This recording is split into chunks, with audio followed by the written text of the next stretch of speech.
Jay here for Stretford, Paddock, and this is a video looking at how Alex Telles may be a bit of a formation changer from Manchester United and how he could give Ole Gunnar Solskjaer the option of going to a 3-5-2. Apologise for me smirking there. Someone was messing about behind the camera, as usual.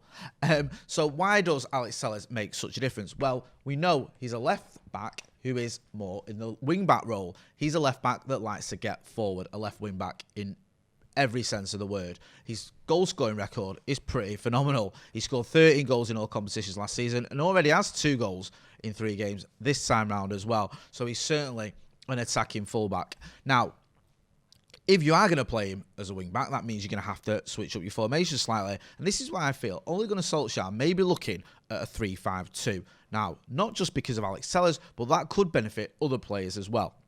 Luke Shaw's had his problems. We know that. His performance against Spurs was terrible.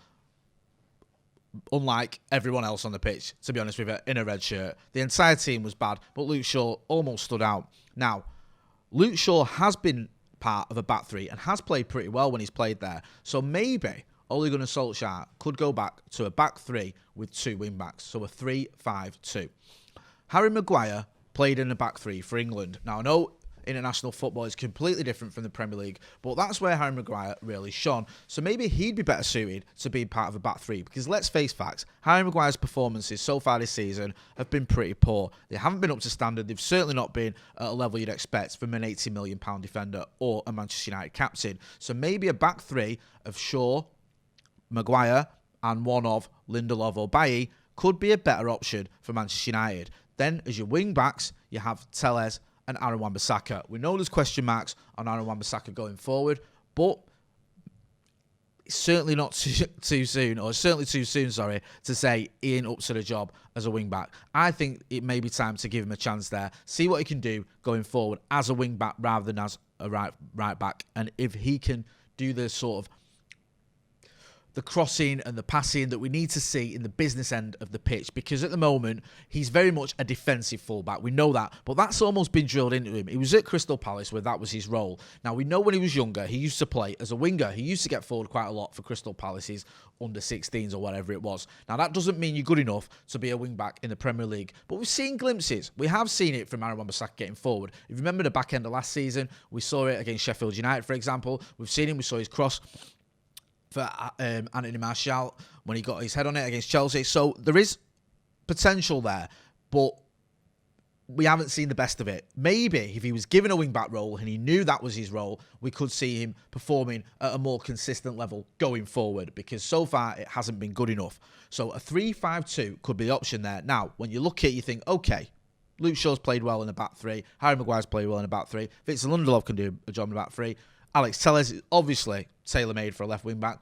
Aaron Wan-Bissaka, maybe a little bit sceptical. We'll have to see how that one pans out. But where does that leave the midfield? Because if you are going to go 3-5-2, or when we're defending, you might even drop back to a 5-3-2. That obviously leaves 3 midfielders. How's that work? Now, Paul Pogba and Bruno Fernandes are going to start most of your games. That leaves either one of Van der Beek and Nemanja Matic. You may swap it, you may see Fred or McTominay coming in, but by and large, you're going to have a midfield of 3, and 2 of those 3 you'd expect to be Paul Pogba and Bruno Fernandes. So you could have Bruno Fernandes, Van der Beek, and Paul Pogba, because when you've got 3 centre-backs, you can have 3 midfielders, and one of those midfielders doesn't necessarily have to be an old-style CDM, an old-style sort of enforcer in the midfield, the one who's doing all the tackling and getting stuck in. He can be a bit more of a role where he's picking up the loose balls, he's reading the game, he's spreading the ball out, he's just sort of offering that support to the other midfielders to get forward, because you have got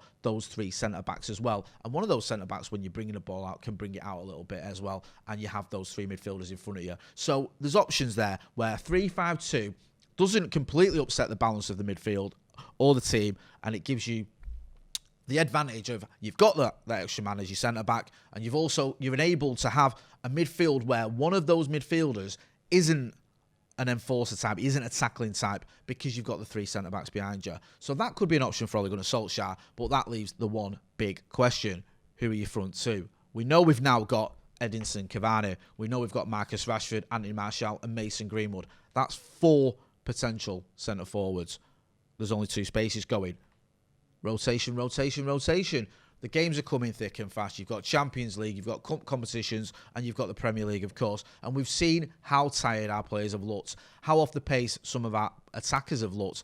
Anthony Martial hasn't quite been himself this season. Marcus Rashford hasn't quite looked himself. Probably, some say since lockdown. I disagree with that. I thought he was fantastic against Crystal Palace last season. But he hasn't been quite at the levels he was before he picked up his injury. Understandably so. Mason Greenwood this season, to be fair, hasn't quite been the Mason Greenwood we saw at the back end of last season.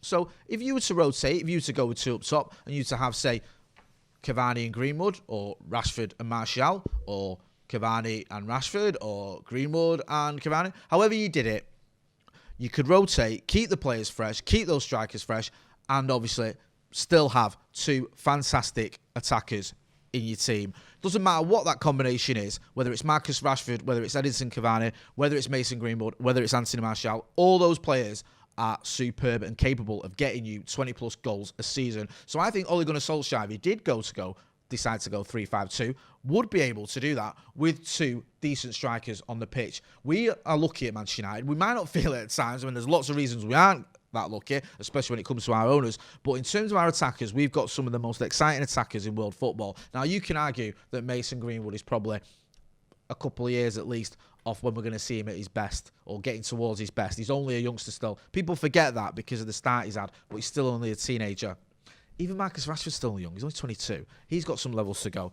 Edinson Cavani, you can argue, is a little bit past his best. I think it's safe to say that, 33 years old. Where Anthony Martial, last season, he looked at his best. But all these players, for different reasons, are exciting and offer you something different. And all of them are capable of scoring goals and helping others as well. None of those players I would class as selfish. Maybe you can argue Mason Greenwood is a little bit, which you want him to be because he's that talented. But they like playing alongside other players. They bring in other players. They're good at linking up with other players. They're not the sort of old school players old school attackers where it's all about them and they want the ball all the time and they're going to try and get all the goals. They like to link up well with their teammates. So any combination of the ones I mentioned, I think would work well. So let's say, for example, you start the next game against Newcastle and you decide, right, this is it. We're going to go with 3-5-2. David De Gea, Shaw, Maguire, Lindelof. I think Lindelof may find himself back in the team, very sure. Alex Telles, Aaron Wan-Bissaka, Donny van de Beek, Bruno Fernandes, Paul Pogba, Edinson Cavani, Marcus Rashford.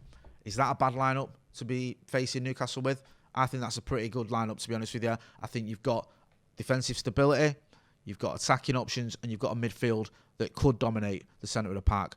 Obviously, there's lots of ifs and buts. If the Manchester United players turn up the way they did against Tottenham Hotspur, doesn't matter what formation Ole Gunnar Solskjaer plays, he's going to be on a hiding to nothing. But I think that was almost a one-off performance. I'm not saying, no, we shouldn't look into it and worry about it or anything like that, but I don't think you see performances like that very often from those players. Players that are good players just didn't turn up that day, and you have to go a long way to see a bad performance from some of those players as we saw that day against Spurs. Paul Pogba was dreadful. Whatever reasons behind it, he wasn't good enough.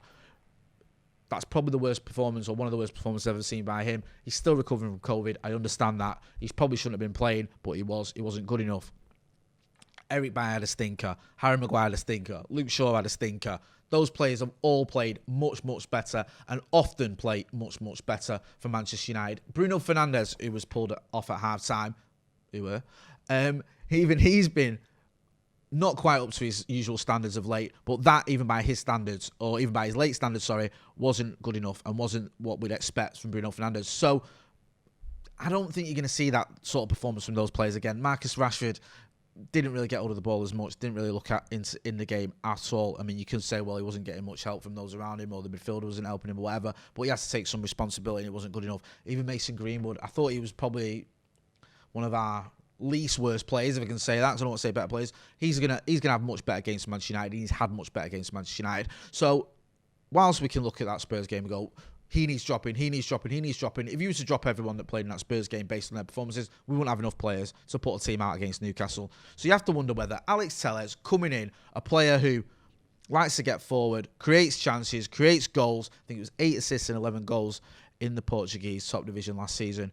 If he comes into this team as a wing-back, does that mean, yes, he's that good at that job? It's time to mix it up. It's time to go to a 3-5-2. Now, another option could be having a back three that actually features Aaron Wan-Bissaka. Now, I spoke about Aaron Wan-Bissaka getting forward, now he can get forward, and now perhaps, okay, his performances going forward haven't been that great, but his performances defending are much better, or his attributes are that he's a great defender and an average attacking fullback, if we're being polite. But if you were to put him in a back three, you've got someone like Harry Maguire, Aaron Wan-Bissaka, and one of Victor Lindelof, Eric Bailly, maybe Luke Shaw. A lot of people have proper fallen out of love with Luke Shaw, but maybe he can still do a job in a back three. But if you say you had one of those combinations, and you had Brandon Williams as a wing back on the right hand side. Don't forget, Brandon Williams, although he's played most of his games for Manchester United left back, he is right footed. He does like to get forward. He's very much an attacking fullback in the mould that Aaron Wan-Bissaka isn't. Then that could be something that works as well. That way you're getting the best out of Aaron Wan-Bissaka. Defensively, I haven't got an issue with Aaron Wan-Bissaka. I don't think many people have. We've seen how he can cope with even the most gifted attackers. We see how he puts Raheem Sterling firmly in his back pocket. So maybe Aaron Wan-Bissaka is part of a back three with Harry Maguire, who has performed as part of a back three, with someone like Luke Shaw, Victor Lindelof, or Eric Bailly as the other one of that three. Could work with Brandon Williams and Alex Telles as your wing backs. That gives United attacking wing backs that can get forward and help out defensively. It gives United a defensive three that has someone like Aaron Wan-Bissaka, who's quick, who's fantastic at tackling, who defensively is solid. He is a solid defender. Also, you've got Harry Maguire, who's performed as part of back three, and you've got other. Eric Bailly, I've not given up on him yet. Victor Lindelof, I'm not giving up on him. Luke Shaw, maybe as part of back three, there's still a future for him at Manchester United. I'm not sure how much of a future is for him at left back.